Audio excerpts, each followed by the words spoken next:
Tuhan yang terindah, Yesus. Dan selalu Tuhan menjawab doa, namun Dia beri yang terbaik di waktu yang tepat. Izinkanlah Tuhan untuk bekerja, yang mustahil menjadi mungkin oleh karena percaya. Yesus mendengar lebih dari yang kudoakan. Yesus menjawab lebih dari yang kuharapkan. Dengan caranya di waktu yang tepat, ku kan melihat Dia jadikan semua.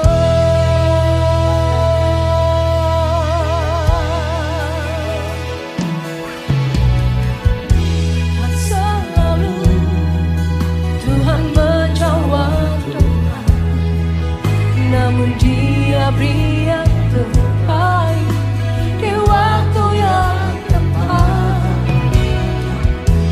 Izinkanlah Tuhan untuk bekerja, yang mustahil menjadi mungkin oleh karena percaya. Yesus mendengar lebih dari yang kudoakan. Yesus menjawab lebih dari yang kuharapkan. Dengan caranya di waktu yang tepat, ku kan melihat Dia jadikan semua. Sejahtera dalam nama Tuhan Yesus. Bapak Ibu Saudara Jemaat Kasih Anugerah Cempaka Putih Timur, minggu ini ibadah masih via online, mengingat berapa hari yang lalu ketika kami bersama istri ke Geraha Betel untuk membayar sewa penggunaan ruang 2, ternyata untuk minggu ini belum bisa dipergunakan, dan ruang Geraha Betel akan digunakan pada awal bulan, yaitu tanggal 3 Juli 2022.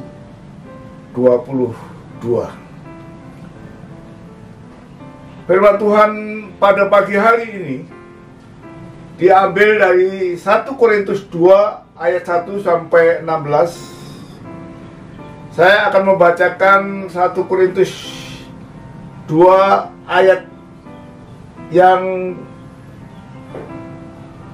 ke-16 yang berbunyi, siapakah yang mengetahui pikiran Tuhan sehingga ia dapat menasihati Dia, tetapi kami memiliki pikiran Kristus. Dari 1 Korintus pasal 2 ayat 1 sampai 16, yang kami bacakan hanya ayat 16, mengatakan, sebab siapakah yang mengetahui pikiran Tuhan sehingga ia dapat menasihati Dia, tetapi kami memiliki pikiran Kristus. Bagaimana bacaan ayat, maka tema firman Tuhan adalah Roh Kudus membuat kita memiliki pikiran Kristus. Tuhan menghendaki agar umat menemukan Tuhan sebagai kekasih abadinya. Tuhan menghendaki umat pilihannya bukan hanya fanatik percaya kepadanya, tetapi mengalami Tuhan dan membuktikan bahwa Dia adalah Allah yang benar, sehingga memiliki hubungan yang ideal sebagai kasih, sahabat, dan mempelainya. Hukum pertama dalam Dekalog yang berbunyi, jangan ada padamu Allah lain di hadapanku, hanya kecil, menunjukkan umat harus mengenali Dia sehingga tidak perlu ada Allah lain. Saudara, pernyataan Tuhan ini juga menunjukkan bahwa selain Dia tidak ada Allah yang benar. Hanya ada satu Allah yang benar dan satu jalan untuk menemukannya. Memang seolah-olah Tuhan menyembunyikan diri dan tidak secara terang-terangan menunjukkan bahwa dirinya adalah Allah yang paling benar.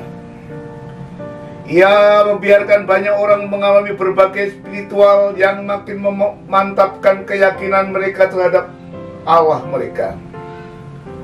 Namun demikian, bukan berarti Tuhan tidak bisa dikenali. Ia menghendaki agar umat menemukan dirinya. Itulah sebabnya Ia berfirman, carilah Tuhan selama Ia berkenan ditemui. Saudara, perjalanan hidup kita harus merupakan perjalanan untuk mencari dan menemukan Tuhan. Dan tentunya hal ini bukan masalah yang sederhana. Oleh sebab itu Tuhan tidak boleh diperlakukan sebagai tambahan. Dia harus menjadi segalanya dalam hidup ini. Artinya apa, saudara? Artinya lebih berarti dan lebih mulai dari segala dalam hal dalam kehidupan ini. Selama Ia berkenan ditemui, artinya ada saat di mana Tuhan tidak bisa ditemui lagi bagi mereka yang menganggap Tuhan bernilai rendah. Itulah yang dikatakan oleh pengkhotbah dalam Pengkhotbah 12 ayat 1. Sebelum tiba hari-hari yang malang dan mendekat tahun-tahun yang kukatakan, tak ada kesenangan bagiku di dalamnya. Saudara, inilah saat-saat yang paling mengerikan dalam kenyataan kehidupan ini, di mana ketika seseorang terpisah dari hadirat Tuhan selamanya. Sebelum malapetaka terjadi dalam kehidupan kita, marilah kita bertobat dan sungguh-sungguh mencari Tuhan. Memikirkan Tuhan siang dan malam, mengejar pengenalan akan Dia. Pasti saudara akan dapat membuktikan bahwa Dia adalah Allah yang benar. Sampai tingkat keyakinan tersebut, maka iman kita tidak akan digoyahkan oleh apapun juga, dan kita telah menjadi sahabat dan kekasihnya. Untuk itulah kita ke gereja berusaha mengenal Dia, dan gereja harus mengajarkannya. Kalau seseorang mengingini sesuatu, maka ia akan memikirkannya senantiasa dan dimanapun ia berada. Mengapa untuk Tuhan kita tidak belajar memikirkannya senantiasa dan di mana saja?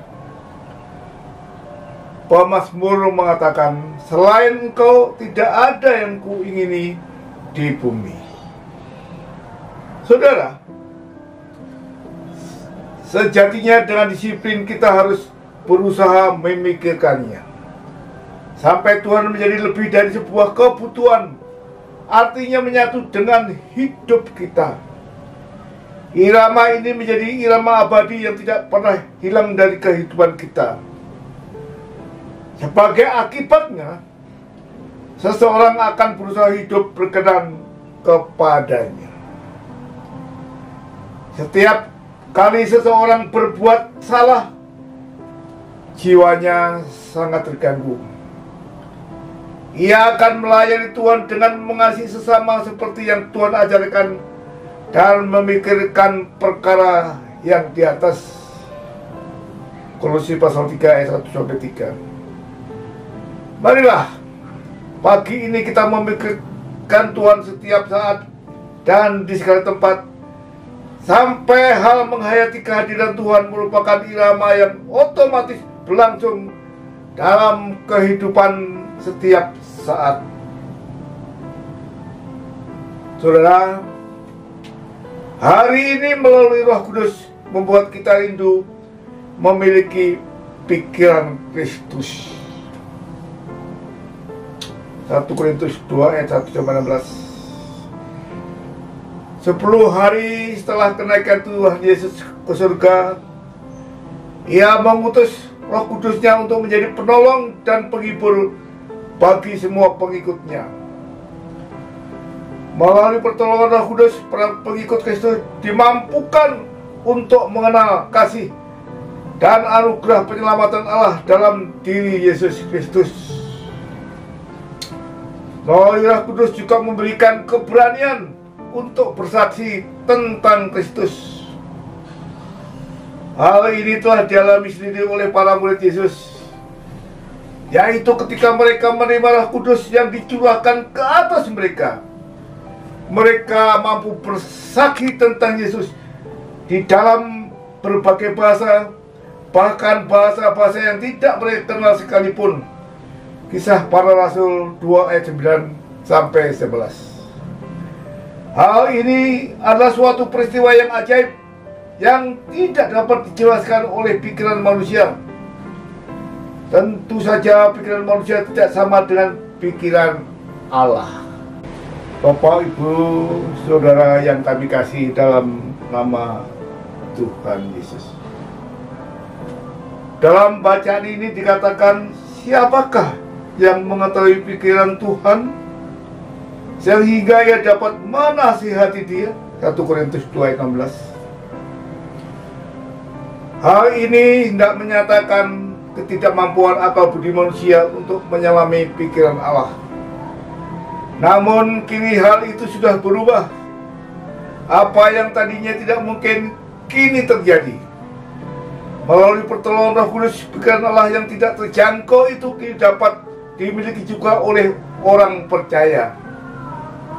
Bagaimana cara Roh Kudus bekerja dalam diri kita sehingga kita dapat mengerti pikiran Allah?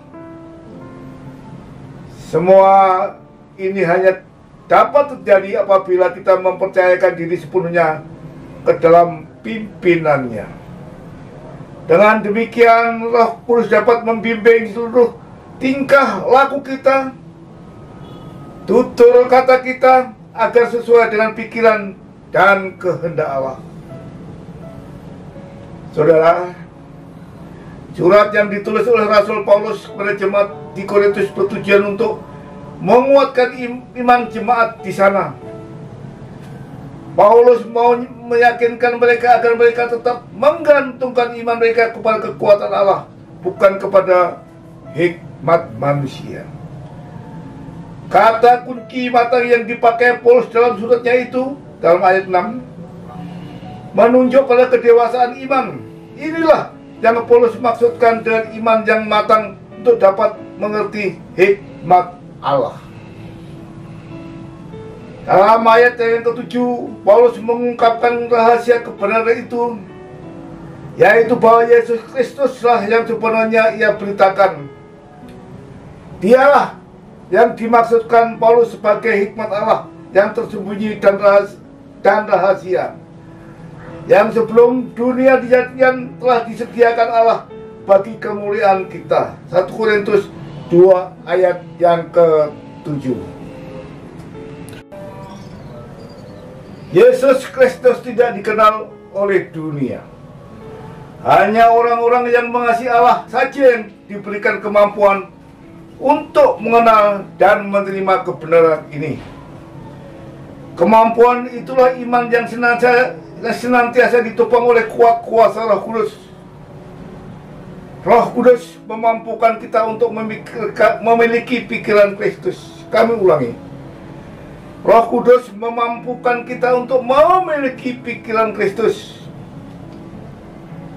Pikiran Kristus maksudnya adalah bahwa kita berpikir seperti Kristus berpikir.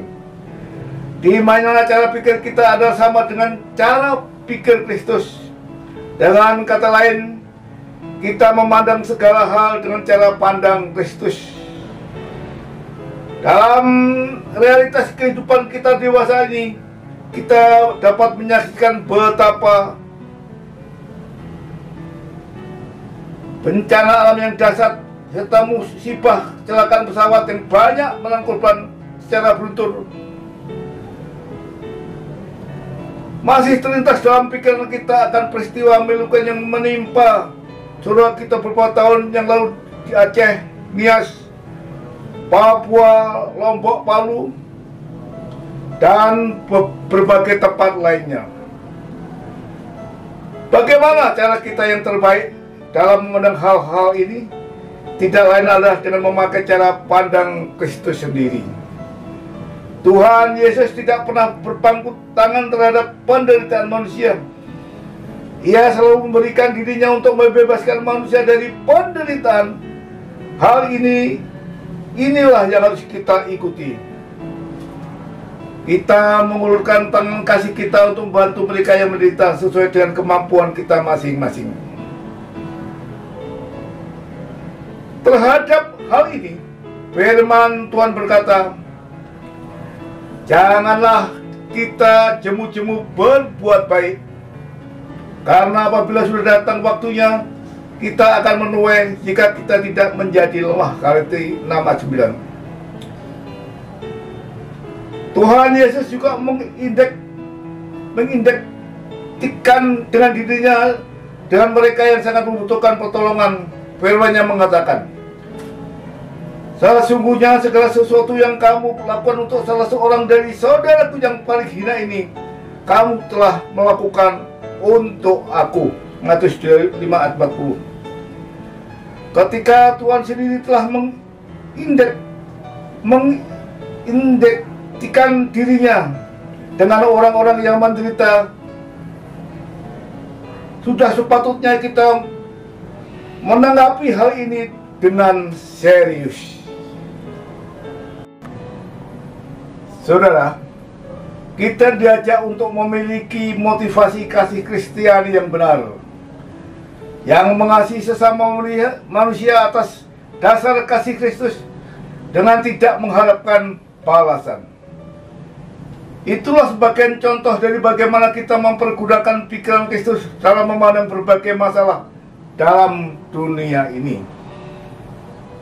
Saudara, pada akhirnya kita diingatkan bahwa semua hal ini bisa terjadi semata-mata karena anugerah Allah melalui pertolongan Roh Kudus yang memampukan kita berpikir seperti Kristus. Oleh karena itu, pada pagi ini, marilah kita membuka hati kita masing-masing dan memberikan tempat bagi Roh Kudus untuk bekerja dalam seantero kehidupan kita. Kita harus yakin bahwa karya Roh Kudus akan nyata dalam kehidupan orang-orang yang bertekun dalam imannya. Saudara,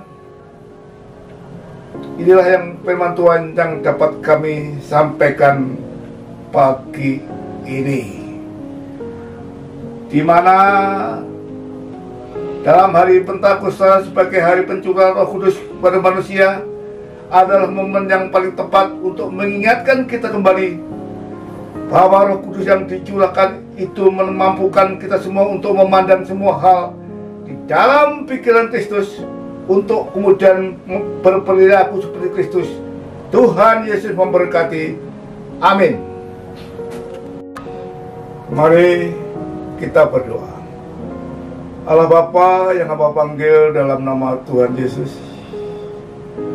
sebagaimana firman-Mu pagi ini, seberapa banyak yang mendengarkan firman Tuhan Kami rindu untuk memiliki